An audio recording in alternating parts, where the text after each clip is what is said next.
I think you were asking whether I offer GLP-1 agonist, and I think it's incredibly important to have all the treatments in your armamentarium. So as a weight loss surgeon and specialist, I don't want to only offer weight loss surgery because there are patients who fail weight loss surgery. So like a third of patients can regain the weight, and then at that point, what do you say? Oh, sorry, it didn't work.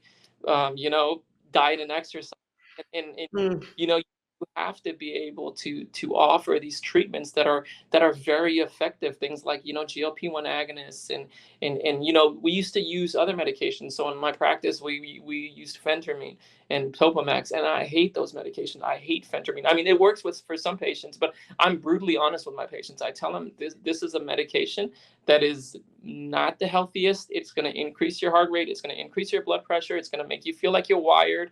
And ultimately, what's going to happen is you're going to lose about 15-20 pounds and you'll regain it.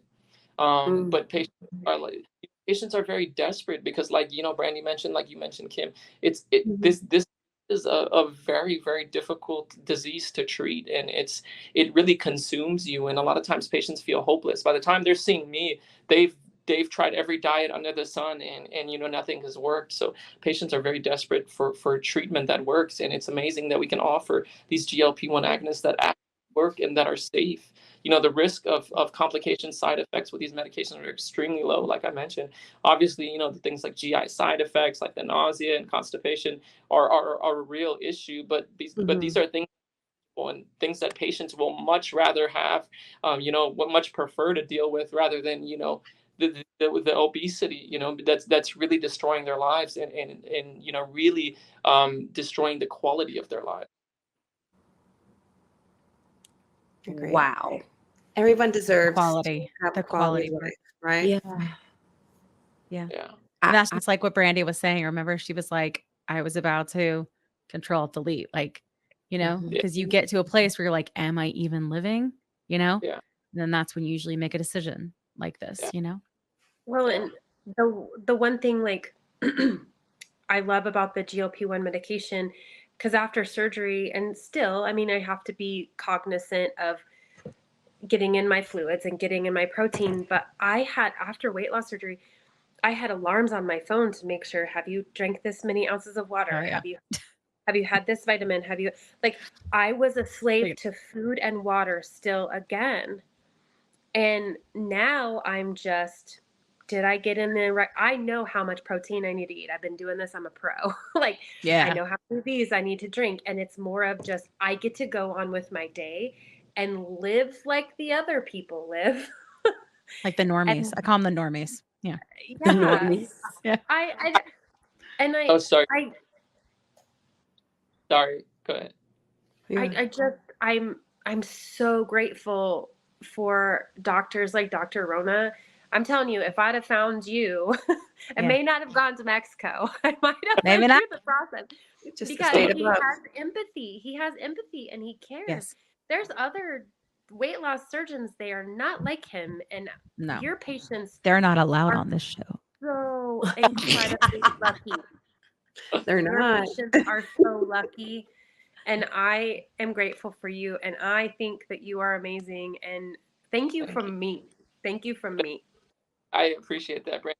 And those are very, very kind words, and I appreciate that. And it's, like I said, it's an honor for me to be able to help patients. I think one really important thing that I do want to kind of clarify is I don't want to glorify GLP-1 agonists.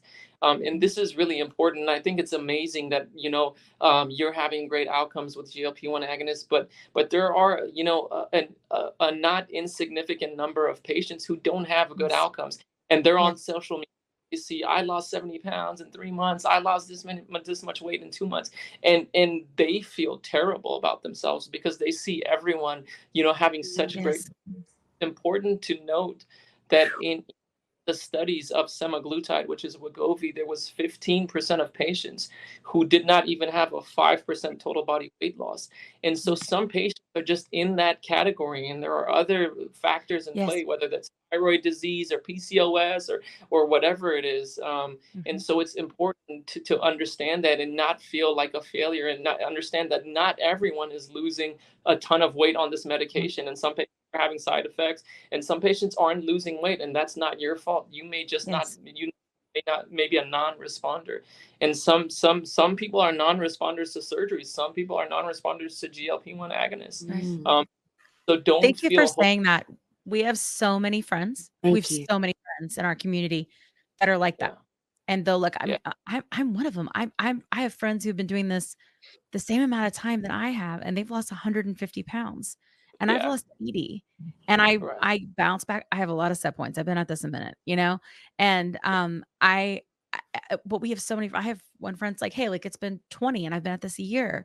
There are so many things like that, and I totally agree. Like the social media piece, that's one thing that JT and I really try to do on our lives is we go, and when someone's a non-responder, we say, hey, it's not your yeah, fault. You may just not be one. Or, hey, maybe a different one. Maybe the Mounjaro was right for you. Maybe True. there are other options or other options. And I right, don't think people realize that all the time. So thank you for saying that because we try to iterate that. And Yeah. it is often, I think, muted in social. So I appreciate you like taking the Mhm. opportunity to do that because there's also people who do get very sick from it, like who cannot take any of the side effects or who do get gastroparesis. Like, and that's and right. when it comes to that, because we really haven't talked about that on the show, like, how much do you know about that? Because we haven't talked about it, and it is off book. So if you don't know, I just delete it. Sorry, Do Gastroparesis or gastroparesis, or however they say it. That's yeah, something that sometimes people have, right? It's not yeah, all fun and games all the time, right? Some Mhm. people have right. struggles. So gastroparesis, first of all, is a rare gastroparesis to the point where patients are symptomatic from GLP-1 agonist is rare. Mhm. So typically these medications cause gastroparesis. Gastroparesis, by definition, is essentially poor contraction of the stomach. The function of your stomach is essentially to move food, to basically crush food and move it through into your intestine. And when you're gastroparetic, your stomach is like a floppy balloon. It just doesn't squeeze the food as well, and that food tends to hang out in your stomach. Oh, okay. This Mm. medication, one agonist, it causes gastroparesis. It slows down gastric emptying, and that's normal. That's why some patients may feel a little bloating, and some patients may feel a little nausea. What they think is acid reflux is food that essentially hanging out in the stomach longer than it's supposed to. Sometimes gastroparesis can be severe, and this is very rare, less than 1% of the time.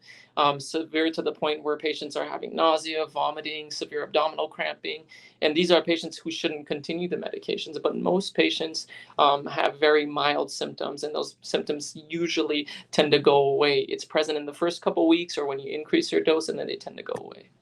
Yeah. But What it's about important, go ahead. Go ahead. it's important to understand that gastroparesis is a normal effect of the medication. It slows down gastric emptying. So when people are get off the medication and they still have it, they still are having this Right. paralysis, if you will. What is that? That's from what I understand, that is also very rare, Te- right? tech, so technically, when you take the stimulus away, the gastroparesis should go away, right?